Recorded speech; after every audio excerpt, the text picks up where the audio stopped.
Bismillah, walhamdulillah, wassalatu wassalamu ala rasulillah wa mawalah ma'badah ma'badah. Alhamdulillahirabbil alamin. Allah subhanahu wa ta'ala anugerahkan kepada kita bisa melanjutkan ngaji setelah sholat.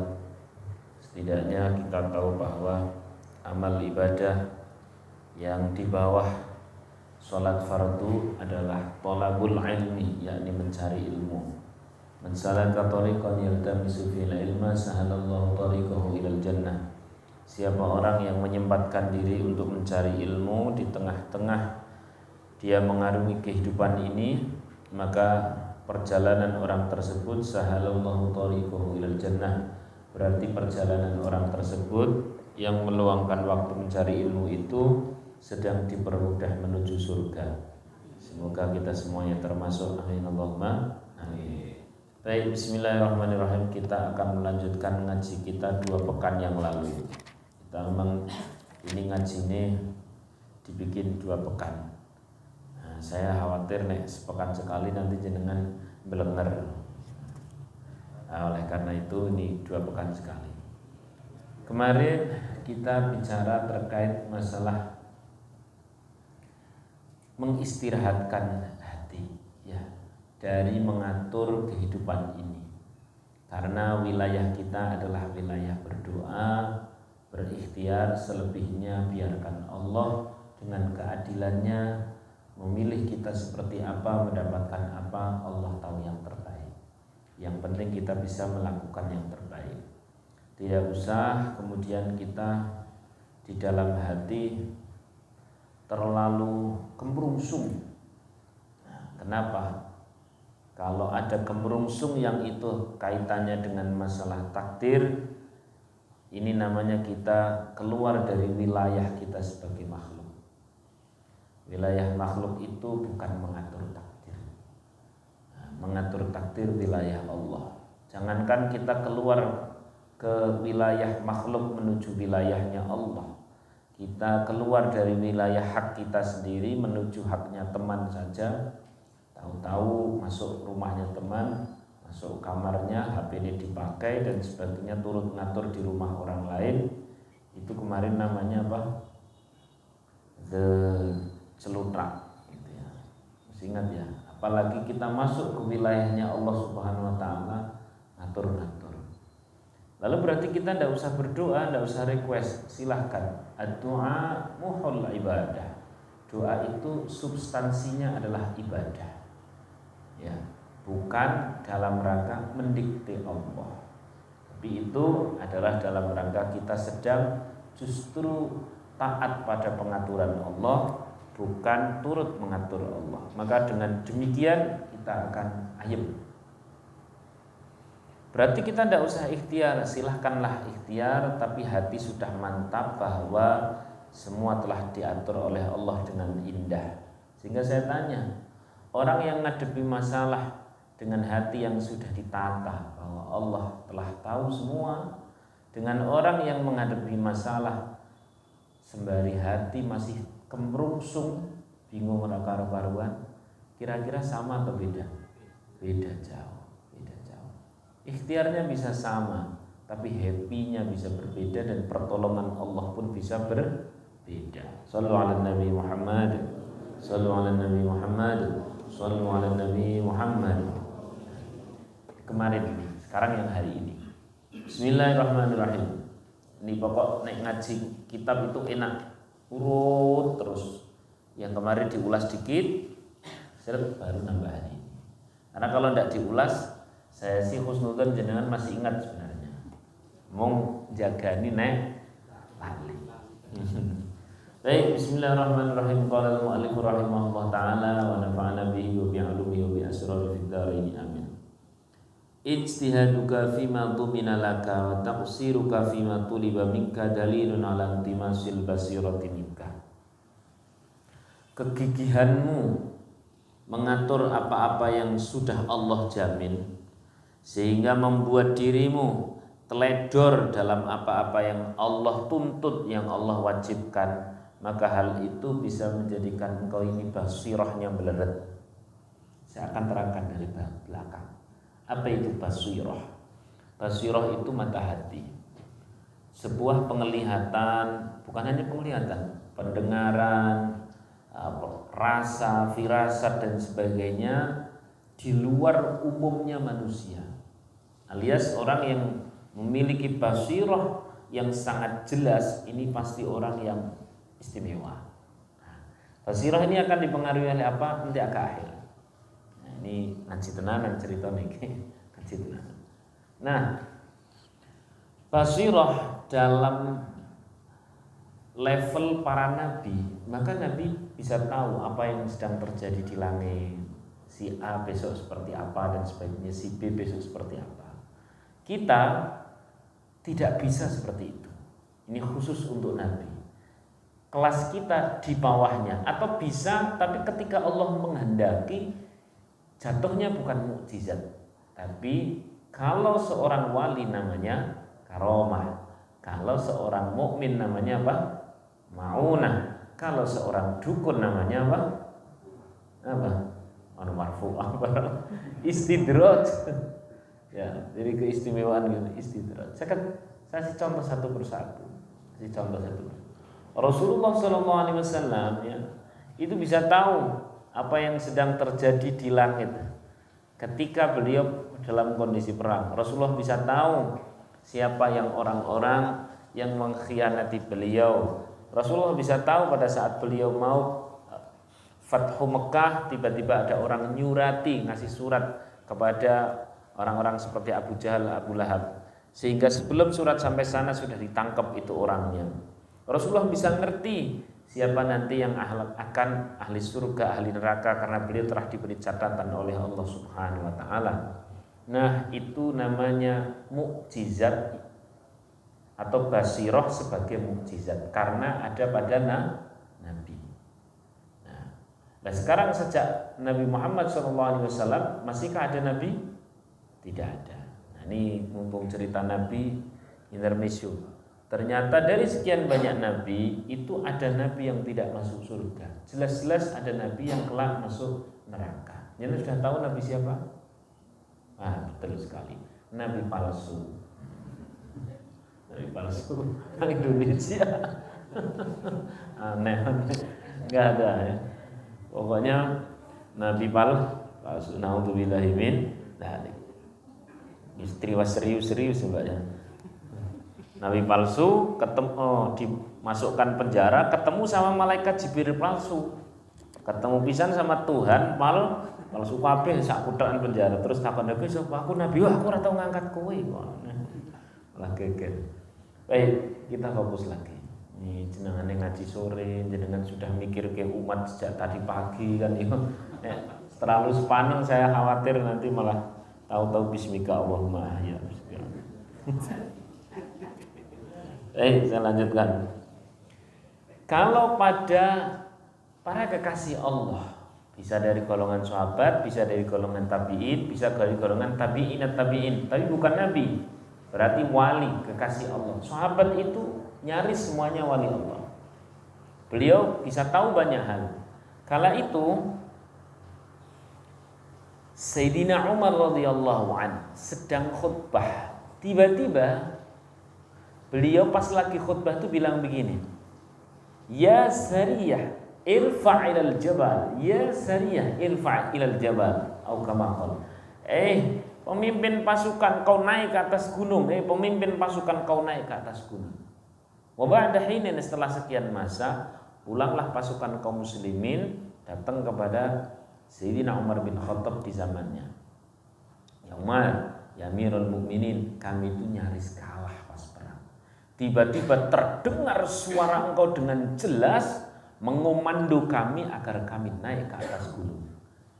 Sayyidina Umar di Madinah yang perang di negeri jauh. Kok bisa ya seperti itu? Itu namanya basirah. Kalau itu dari golongan para wali, jatuhnya nama jenisnya karomah. Sampai sini jelas ya. Nah, sekarang maunah. Maunah itu orang mukmin. Orang mukmin dikasih sesuatu, melihat hal yang umumnya orang tidak bisa melihat. Mungkin jangan rasa aneh, ndak mikir wah iki sok ben iki kon nikahi karo iki. Bukan seperti itu. Oh, iki aku main untuk duit, pokoknya nek wetone ngene. Bukan seperti itu. Ma'unah bagi seorang mukmin, Allah kasih lihat amal-amal di balik apa yang ia lakukan. Kasih contoh misal. Orang kecelakaan nih. Dua orang kecelakaan, masuk ke rumah sakit. Yang satu begitu masuk rumah sakit itu dia ngelihat dirinya, ya Allah, astagfirullah. Pas lagi sakit, astagfirullahaladzim, ya Allah, aku lagi diresiki dosane. Ya Allah, alhamdulillah, Engkau kasih sayang kepadaku. Ini bagian dari ma'unah. Apa perbandingannya? Samping yang sama-sama kecelakaan, wah layong, loro tenan, mati wae.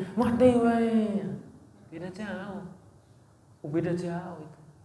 Kasusnya sama, dokternya sama. Tapi yang satu diberikan penglihatan oleh Allah Subhanahu wa taala, rasa oleh Allah Subhanahu wa taala, merasakan betapa kasih sayang. Shallallahu alaihi Nabi Muhammad. Orang yang diberi maunah oleh Allah, ngelit adzan di masjid, koyoknya kegeret banget. Oh, ini penolong saya segera berangkat. Ini kan wajah orang soleh semua. Wajah nunggu adzan atau nunggu koman.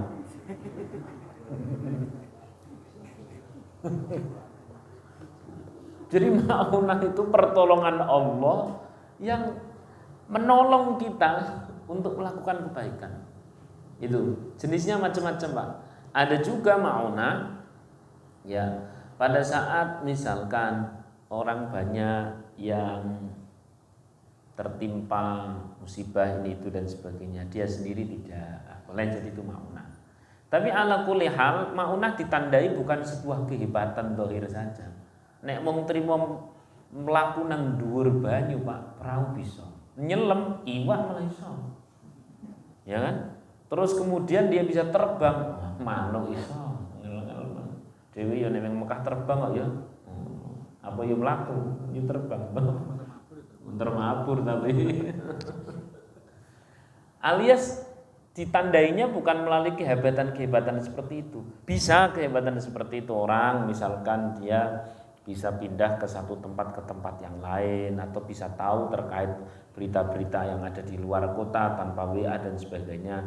Ada firasat seorang ibu ini anaknya ketek loro nang pondok. Boleh jadi itu iya. Tapi habis itu menjadikan orang yakin sama Allah atau tidak? Karena kalau kehebatan tok tapi bikin lali, dukun bisa. Ini namanya istidlal. Sallallahu alaihi wasallam. Baik, sudah bisa membedakan ya. Sekarang saya akan fokus hanya pada ma'unah untuk kita. Ma'unah untuk kita itu dekat sekali dengan keistimewaan bisa ma'unah. Basirah itu kalau ma'unah pokoknya setiap jenis keistimewaan yang ada pada orang mukmin. Kalau basirah keistimewaan yang ada pada orang mukmin dalam hal tahu, ngelihat, ngerti apa-apa yang orang lain tidak tahu.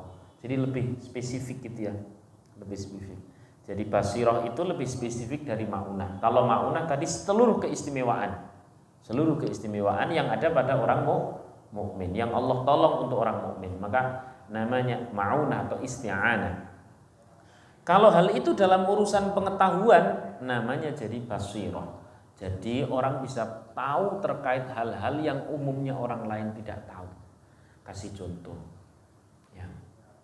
Ada orang yang Masya Allah pada saat diuji oleh Allah Subhanahu wa ta'ala, dia itu menjadi kalap, menjadi lalai, menjadi nyari pelampiasan dosa dan sebagainya.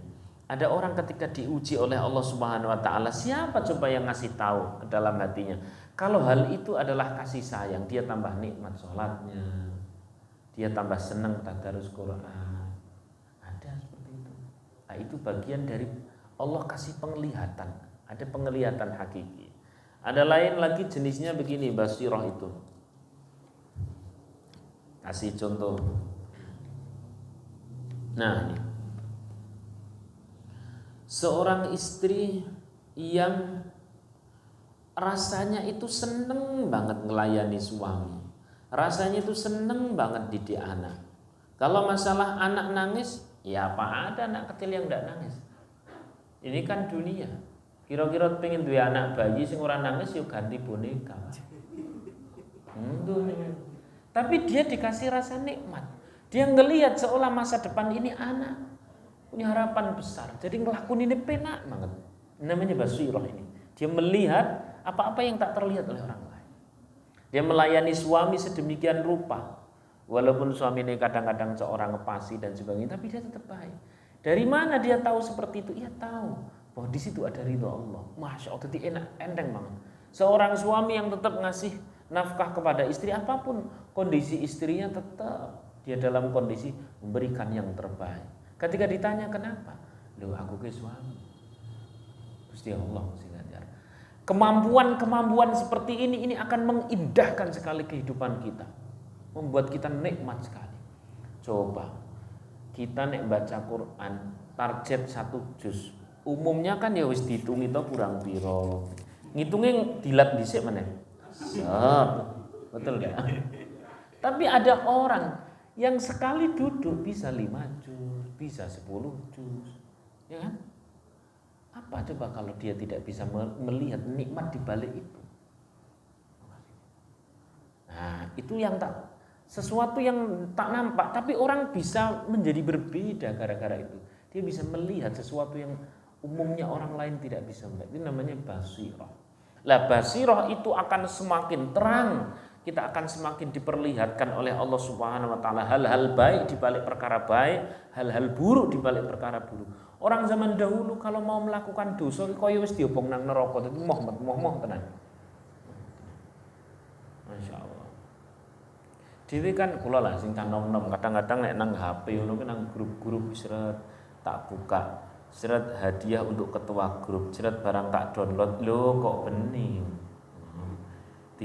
Di screenshot. Astagfirullahaladzim. Langsung merem Pak. Tapi kan kadang takon, iki mau Cina apa Jawa ya? Kula sing nom-nom Bapak sing mudah-mudahan niki sing sepuh-sepuh nggih insyaallah nggih.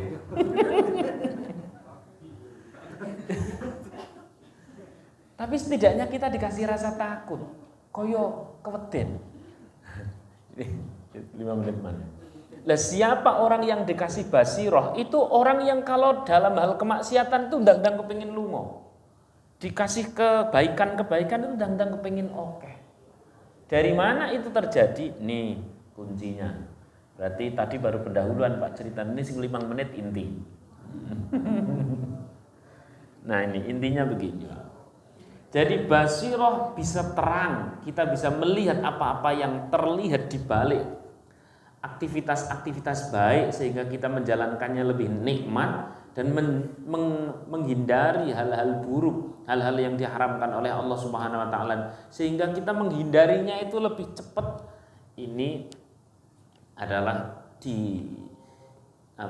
berbanding lurus atau kuncinya ada pada ijtihaduka fima dhuminalaka wa taqsiruka fima tuliba minka. Kuncinya ada pada seberapa sering kita menuntut diri untuk sesuai apa yang Allah kehendaki atau mengingini Masya Allah, mengingini apa yang Allah kehendaki atau menghendaki apa yang Allah ingini. Umat betul Pak. Ini wis. Ini tak kasih kelum sing paling gampang. Aja umut-umut santai nih kita, ngaji nih santai nih. Gini. Allah memerintahkan kita untuk demikian. Kita, diri kita sendiri memiliki selera demikian. Paling sering kita mengikuti apa yang Allah ingini atau apa yang diri kita ingini. Lebih sering mana? Kalau kita terlalu sering mengikuti selera diri kita, maka basirah kita akan turun. Understand? Tapi kalau kita lebih sering mengiyakan, ngestokake dawuh, manggake Gusti Allah ngatur diri kita, bukan kita yang ngatur Allah, nanti Allah akan kasih basirah lebih banyak lagi. Jadi hidup ini adalah bagaimana yang Allah inginkan, bukan apa yang kita inginkan. Semakin kita ngelihat bahwa apa yang Allah ingini adalah aku ngikut, maka basirah itu akan semakin biar. Kita akan dibukakan, makin terbuka, makin enak. Kaya atau miskin itu bisa sama-sama nikmat kalau ada basirahnya. Kaya atau miskin itu bisa sama-sama sengsara kalau kita tidak dikasih basirah. Understand? Maka sering-seringlah mengikuti apa yang Allah ingini, bukan apa yang kita ingin. Matur nuwun, terima kasih. Pas 5 menit, pas jam 4. Semoga manfaat. Amin Allahumma amin. Kita akan lanjutkan di pertemuan 2 pekan yang akan datang terkait apa yang Allah ingini itu apa saja, dan apa yang kita ingini yang harus kita stop itu apa saja. Insya Allah Kamis mendatang. Semoga kita sehat, waras, selamat, lancar, tambah berkah rezeki. Al-Fatihah.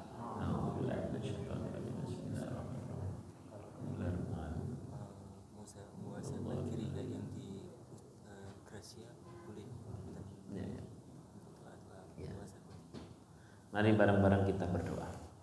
Bismillahirrahmanirrahim. Alhamdulillahirabbil alamin hamdan yuwafi ni'amahu wa yukafi mazidah. Ya Rabbana lakal hamdu kama yanbaghi li jalali wajhika wa 'azimi sultanik. Subhanaka la nuhsi thana'an 'alaika anta kama athnayta 'ala nafsik. Falakal hamdu hatta tarda wa lakal hamdu idza radita wa lakal hamdu ba'da ridha. Allahumma salli wa sallim ala sayyidina Muhammadin fil awwalin wa salli wa sallim ala sayyidina Muhammadin fil akhirin. Allahumma ij'alna ya Allah, jadikan kami semua ya Allah, semua dari kita yang memiliki masa lalu ya Allah, min ibadikat tawwabin, menjadi hamba-hamba Engkau yang Kau terima taubat kami, Kau ampuni seluruh dosa kami ya Allah. Kau ampuni dosa-dosa siang kami, Kau ampuni dosa-dosa malam kami, Kau ampuni dosa-dosa kami yang terang-terangan dilihat oleh orang lain, maupun dosa-dosa dan dosa kami yang sangat rahasia, yang kalau kami ingat pun hal itu menjijikkan ya Allah. Ampuni ya Allah, ampuni ya Allah, ampuni ya Allah. Hapus ya Allah, sehingga pada hari di mana kami mempertanggungjawabkan amal kami ya Allah, hal itu telah terhapus, karena bila kami mengingat pun kami ya Allah sangat risih, sangat menjijikkan, sangat miris ya Allah. Ampuni dosa-dosa kami yang rahasia itu, yang kami lakukan saat sendiri atau dengan seseorang ya Allah. Kau ampuni ya Allah, Kau ampuni ya Allah, Kau ampuni ya Allah, Kau ampuni ya Allah. Ya Allah ya Rahman ya Rahim, kami tidak tahu kapan Kau ambil nyawa kami ya Allah. Yang kami tahu ya Allah, kami banyak salah, kami banyak dosa ya Allah ya Rahman ya Rahim. Maka sebelum hari di mana Engkau ambil nyawa kami ya Allah, ampuni seluruh dosa-dosa dan dosa-dosa kami ya Allah. Ya Allah, kami tidak tahu di bumi mana disebabkan oleh apa mati kami ya Allah. Yang pasti kami tahu ya Allah, kami banyak berlaku salah, berlaku zalim, berlaku dosa pada diri kami sendiri ya Allah, pada keluarga kami, kepada orang tua kami, dosa-dosa kami kepada orang tua kami. Ampuni ya Allah, ampuni ya Allah, ampuni ya Allah. Dosa-dosa kami kepada orang tua kami ya Allah. Ampuni ya Allah. Bila pernah lisan ini membentak kedua orang tua kami atau salah satunya ya Allah, maka Engkau hapus dosa lisan ini ya Allah ya Rahman. Bila pernah kami melakukan kelakuan yang mengecewakan, menyakiti hati orang tua kami ya Allah dahulu ya Rahman, maka Allah ampuni dosa-dosa kami kepada orang tua kami. Ampuni dosa-dosa kami kepada orang tua kami ya Allah, sehingga kami kelak tidak dihukum oleh Engkau melalui anak-anak kami. Birru abakum tabarru abnaakum ya Allah. Siapa orang dapat berlaku baik kepada orang tuanya, maka anaknya kelak akan berbuat baik pada dirinya ya Allah. Mampukan kami berbuat baik kepada orang tua kami, mampukan kami berbuat baik kepada orang tua kami yang masih hidup ya Allah. Rabbi firli wali walidayya ya Allah, orang tua kami yang masih hidup ya Allah, Kau beri rahmat, Kau beri kasih sayang, Kau muliakan, Kau jadikan semakin istiqomah orang tua kami. Kau jadikan orang tua kami semakin hari semakin bahagia, semakin hari semakin harmonis, semakin hari semakin istiqomah. Ya Allah ya Rahman ya Rahim, bagi yang orang tuanya sudah meninggal ya Allah, Kau lapangkan kuburnya ya Allah. Kau ampuni seluruh dosa-dosanya ya Allah. Kau muliakan derajat kedua orang tua kami ya Allah. Ya Rahman ya Rahim, Rabbi firli wali walidayya warhamhuma warhamhuma warhamhuma warhamhuma warhamhuma. Engkau sayangi kedua orang tua kami ya Allah, warhamhuma warhamhuma. Engkau kasihi kedua orang tua kami ya Allah, warhamhuma kama rabbayani shaghira, kama rabbayani shaghira. Allahumma ij'alna ya Allah, jadikan keseharian kami ya Allah dalam ridha Engkau ya Allah. Jadikan keseharian kami ya Allah dalam taat kepada Engkau ya Allah. Jadikan keseharian kami terus menjaga keimanan kami, apapun guncangan godaan iman kami. Maka ya Rahman Rahim, beri kami kemampuan untuk tetap terus membawa iman kami sampai mati ya Allah ya Rahman Rahim. Sehingga ya Rahman Rahim, kapanpun Kau ambil nyawa kami atau nyawa orang tua kami ya Allah, jadikan kami semua ya Rahman Rahim mati dalam keadaan membawa iman. Ya Allah, bila datang masanya Kau ambil nyawa kami, nyawa orang tua kami, atau siapapun dari diri kami ya Allah, mudahkan lisan kami ini mengucapkan kalimah La ilaha illallah. Ya Allah, bila datang masanya Kau ambil nyawa kami, atau orang tua kami, atau siapapun dari orang-orang yang kami sayangi ya Allah, yang kami tidak tahu Kau atur takdir kapan ajalnya ya Allah. Yang pasti ya Rahman ya Rahim, kami memohon dengan sangat mohon, lisan kami, hati kami dapat mengucapkan kalimat terakhir yang paling indah, yakni kalimat La ilaha illallah. Namun sebelum itu ya Allah, beri kami umur yang panjang untuk dalam takwa, beri kami umur yang panjang untuk semakin taat ya Allah ya Rahman ya Rahim. Allahumma rizqna rizqan halalan wasi'an mubarakan. Beri pula kepada kami, anugerahkan kepada kami ya Allah rezeki yang halal yang berkah. Jauhkan dari kami rezeki yang haram ya Allah. Jauhkan dari kami rezeki yang haram ya Allah. Jauhkan dari kami rezeki yang haram ya Allah. Karena bila dekat kami kadang tidak kuat ya Allah ya Rahman ya Rahim. Maka jauhkan ya Allah, jauhkan ya Allah. Dekatkan kepada kami rezeki yang halal, dekatkan kepada kami rezeki yang halal, yang berkah, yang nikmat dunia akhirat, yang berkah ya Allah, yang mendorong kami untuk nikmat ibadah di tanah air ini dan sampai ibadah di tanah suci ya Allah. Rabbana atina min ladunka rahmah. Anugerahkan kepada kami kasih sayang untuk setiap diri kami dan keluarga kami, putra putri kami ya Allah, kasih sayang Kau. Wahai lana min amrina rasyada. Berikan kepada setiap urusan-urusan kami petunjuk-petunjuk dari Engkau ya Allah. Jangan biarkan kami terus dalam kebingungan, jangan biarkan kami terlalu lama dalam kegalauan ya Allah. Beri kami petunjuk untuk setiap urusan demi urusan ya Allah. Ada petunjuk terindah dari Engkau ya Allah ya Rahman ya Rahim, sehingga mantap kami melangkah, sehingga dengan iman kami melangkah, sehingga dengan takwa kami melangkah, sehingga semuanya menjadi ibadah ya Allah, sehingga kapanpun Kau ambil nyawa kami adalah husnul khatimah. Rabbana atina fid dunya hasanah wa fil akhirati hasanah wa qina adzabannar. Wassallallahu ala sayyidina Muhammadin wa ala alihi wa sahbihi wa baraka wasallam. Subhana rabbika rabbil izzati amma yasifun, salamun alal mursalin, alhamdulillah.